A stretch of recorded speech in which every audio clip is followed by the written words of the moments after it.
Welcome to the Great Basin Seasonal Outlook for November through February. Over the last 30 days, we've seen cooler than normal temperatures over parts of northern and eastern Nevada into Utah, and also over parts of Wyoming and southern Idaho with cold fronts that have moved through the Great Basin. However, very dry conditions still continue over much of Nevada into western and southern Utah and the Arizona Strip. Any cold fronts have brought precipitation mainly to central and eastern Idaho over into Wyoming, with well below normal precipitation elsewhere. Since October 1st, the beginning of the water year, we have seen similar conditions again, and this is just over the last 2 months. Again, showing any precipitation with cold fronts has remained generally in the north. We've had some spotty precipitation further south into northern and eastern Utah, but very dry conditions over the last few months across much of Nevada, western Utah into the Arizona Strip. However, we still do have some carryover fuels to consider going into the fall across parts of Nevada and Utah and the Arizona Strip especially. So as we see fall recreation increase out in the outdoors, especially in the mid to high elevations, areas that have a grass crop will be susceptible to ignitions from increased recreation and also fire spread, especially on windy days after very dry periods. Looking at our soil moisture, due to the dry conditions, we have very low soil moisture across much of Utah into parts of eastern and western Nevada, and a little bit more normal conditions up into central and eastern Idaho and Wyoming, with the cold fronts bringing some precipitation. Looking at our evaporative demand drought index, you can see we are in a classification of ED4 over much of the higher and mid terrain of Utah, and also drought conditions further west back into Nevada, and you can see into California and the Southwest and the Rockies, similar conditions with the dry weather we've seen recently. Looking at our drought monitor, you can see obviously similar conditions. We're looking at extreme to exceptional drought over much of Utah into much of Nevada. As we go further north in the Great Basin, obviously conditions are not quite as severe. We do have some pockets of droughts, but with the moisture that has moved through, that has mediated a lot of the drought concerns up across Idaho. We're not expecting a whole lot of change with the drought conditions across Nevada and Utah over the next few months, as precipitation looks to still target northern areas of the Great Basin into the Pacific Northwest and northern Rockies. Looking at our current ERCs as of October 29th, still do have some critical conditions over the southern half of the Great Basin. Again, this is obviously due to the very dry conditions, with ERCs above the 80th percentile in some areas. Further north, although ERCs have risen recently with dry conditions after our most recent cold front, ERCs are still either between the 50th and 70th percentile or below the 50th percentile up further north. Looking at a couple of our ERC charts, really all across the basin, even though ERCs have come down across especially Idaho, Wyoming, into northern Nevada and northern Utah, they are still at records for the time of year.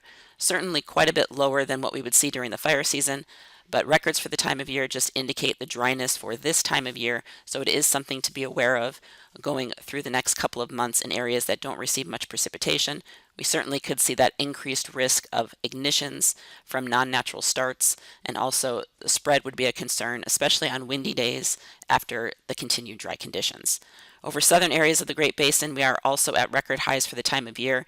But again, if you track back to where we would normally be in the fire season, this gray line, this puts us about near normal for the conditions we would see in July prior to the monsoon moving in.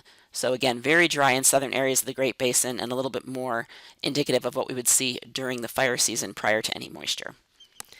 10-hour fuel moistures are showing those drier conditions across the southern two-thirds of Nevada into Utah.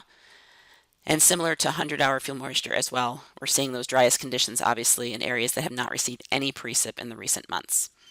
And 1,000-hour fuel moisture is still very low over southern areas of the Great Basin. So again, as we see recreators, especially in the mid to higher terrain, we could see the possibility of increased potential for fire starts, and then the spread again looking at those windy days. Currently, our large incidents across the nation are indicated here. You can see activity across the Great Basin is certainly minimal, just a few smaller fires still remaining, but really there's still some activity up across Colorado and into California.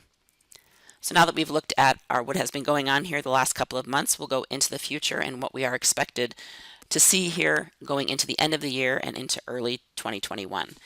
Looking at La Nina and El Nino, currently we are in a state of La Nina.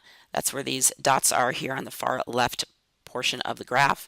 And as we go further into time throughout the winter and into the spring, you can see we are staying in this coolish trend. So we are expecting La Nina to continue, maybe even intensify going into the winter, and then we possibly could see some warming going into the spring and summer of next year back into neutral.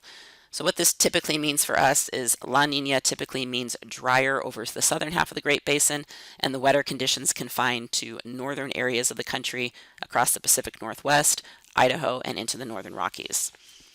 Looking at our 8 to 14 day outlook, taking us from November 6th through the 10th, you can see we're expecting additional cold fronts to drop down starting later next weekend, that first weekend of November.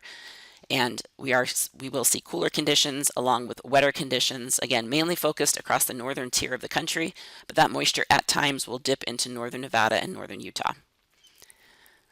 Looking throughout the rest of November, again, looking at possibly warmer and drier conditions for the south, and any of that moisture really being targeted towards the northwest into parts of Idaho and Montana.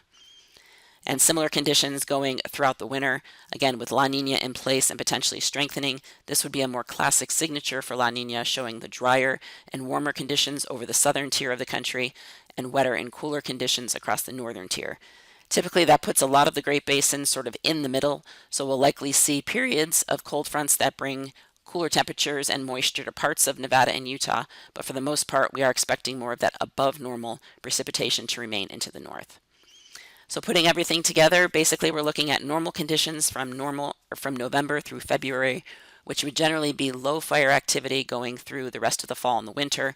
But again, the only caveat is areas, especially where we have a grass crop or our drier timber areas or sagebrush areas, prior to getting any snowfall, we will see increased fire potential from non-natural starts, and then the spread would be a concern, likely for a burning period or two, and it's really going to be on windy days and after the continued dry conditions until we get some moisture.